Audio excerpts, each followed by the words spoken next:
And we'll continue with A House Like a Lotus by Madeleine L'Engle. Are you? Zachary asked. Am I what? A virgin? I hesitated. She who hesitates is lost. He gave me a long, scrutinizing look. Still waters run deep, eh? I tried to recover myself. That's not a question you should ask somebody you have just met. It is not an acceptable question. He looked discomfited. Sorry, sometimes my curiosity gets the better of me, and you make me intensely curious, pretty Paul. I don't play around, I said. Not ever. Sweetie, I never thought you did, not for a minute. Whatever you did and with whomever would be totally serious. He touched my arm lightly. I didn't mean to upset you. Should we change the subject? Please. I was trembling. We got up and started to walk along again, brushed by tourists who were hurrying to catch up with their groups. If there was going to be any further communication between us, he would have to start it. I wanted to tell him to take me back to the hotel, but my voice was lost somewhere deep down inside me. After a while, he spoke in a quiet, normal way. The Parthenon is probably more beautiful to us today than it would have been when it was built, because now it's open to the Greek light that plays on the marble and brings it to life. In the old days, when it was complete, the main body of the building, the sanctuary that housed the goddess, was enclosed and had no windows, so the only light came from the doorway. Wait, please. I dug in my shoulder bag.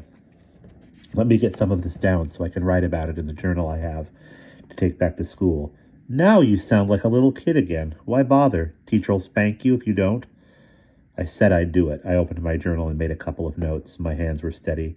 You might add, Zachary said, that despite their brilliance, the Greeks were limited in their architecture because they never discovered the arch. With the arch, you can support lots more weight. And that's why the great cathedrals can be so spacious. Writing furiously, I said, You certainly know a lot.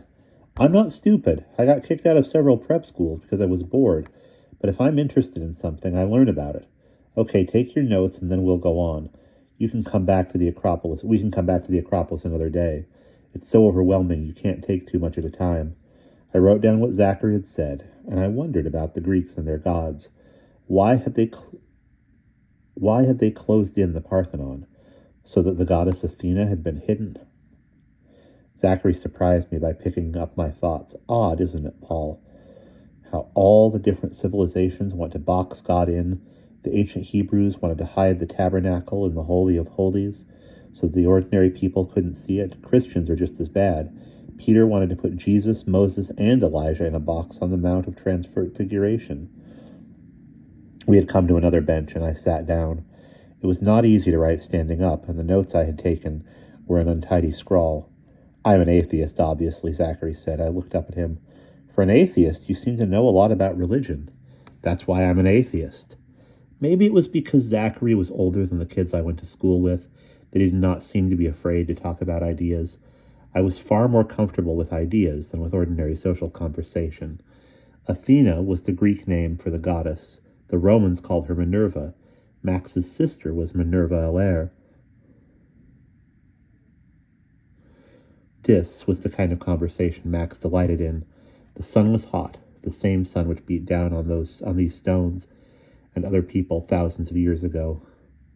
Penny, Paul, Zachary said. Oh, just wondering what it would be like to worship a goddess. Was that a Freudian question? You a feminist? Liberation for all, I said. The Greeks had a pantheon of gods of both sexes, didn't they? I put the notebook in my bag. Why am I suddenly famished? Breakfast was a long time ago. Zachary took my hand to pull me up. I've ordered the car for 11. We'll drive to Delphi and have a lunch at Xenia. Know what a Xenia is? Sandy and Rhea and I would be staying at Xenia's. Greek run-ins. You don't have to show off all the time, Kate said. Ever been in one? I just arrived yesterday. Okay, come on, let's go. And we'll pause there.